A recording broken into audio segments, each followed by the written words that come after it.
وہ ایک بچہ آیا نا اپنی ماں کے لیے لباس لینے کے لیے، اور پہلے وہ گیا اپنے چچا کے پاس.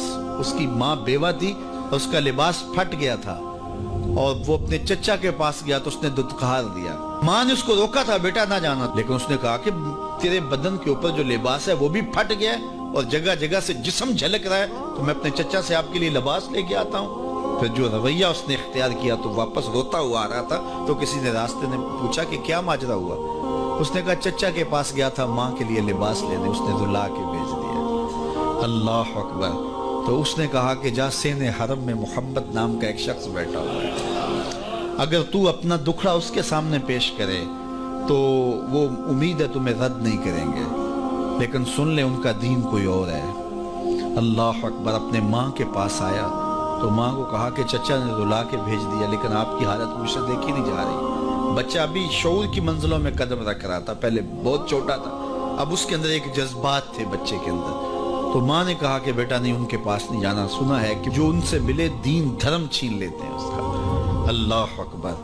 تو حضور علیہ الصلوۃ والسلام کے پاس جانے سے ماں روکنے لگی، لیکن بچے نے کہا کہ امی میں پکا رہوں گا، بتوں کا وفادار رہوں گا، تم اس ٹینشن کو اس پریشانی کو چھوڑ دو. اور حضور کی خدمت میں حاضر ہوا. حضور صحن حرم میں چادر اوڑے بیٹھے ہوئے تھے، اور جا کے کہنے لگا میں پہلے بات آپ سے کر لیتا ہوں، آپ کا دین میں نے قبول نہیں کرنا. حضور مسکرا کے بولے بیٹا بتاؤ کس لیے آئے ہو؟ کہا میری ماں بے لباس ہے، میں آپ سے لباس لینے آیا ہوں. حضور نے چادر رحمت اتار کے اس کے کندھوں پہ ڈالی. اللہ اکبر. وہ واپس آ گیا اور ماں پر حضور کی چادر اڑائی. اللہ اکبر. اور ماں نے کہا کہ بیٹے اس نے اپنا دین تو نہیں تجھے دیا؟ کہا نہ میں نے پہلے کہہ دیا تھا تیرے دین نہیں مانوں گا. ماں کہنے لگی پتر اس کا دین ماننا چاہیے، یہ جس نے رحمت کی چادر ہمارے سر پہ تار دی. اللہ اکبر. تیری تک کے ادامہ میں مرید ہو گئے. اس بوڑھی عورت کا قصہ بھی آپ نہیں بھول سکتے، جو گھر کا سامان باندھ کے اپنے دروازے پہ بیٹھی ہوئی تھی، اور اس نے سنا تھا مکے میں ایک جادوگر آیا ہے جسے ملتا ہے اس کا دین چھین لیتا ہے. کہیں ایسا نہ ہو کہ کہیں اس سے ملاقات ہو جائے اور وہ دین ہی میرا چھین لے، مجھے شہر چھوڑ دینا چاہیے. گھر کے تھڑے کے اوپر سامان باندھ کے بیٹھی ہے. حضور بھی گزرے، اس نے دیکھا تو کہا بھتیجے یہ سامان میرے سر پہ رکھ دے.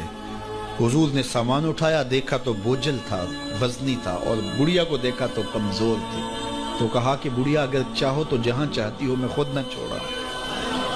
اس نے کہا اس سے بڑی مہربانی کیا ہوگی؟ حضور نے سامان اٹھایا ہوا ہے اور بڑھیا سے باتیں بھی کرتے جا رہے ہیں.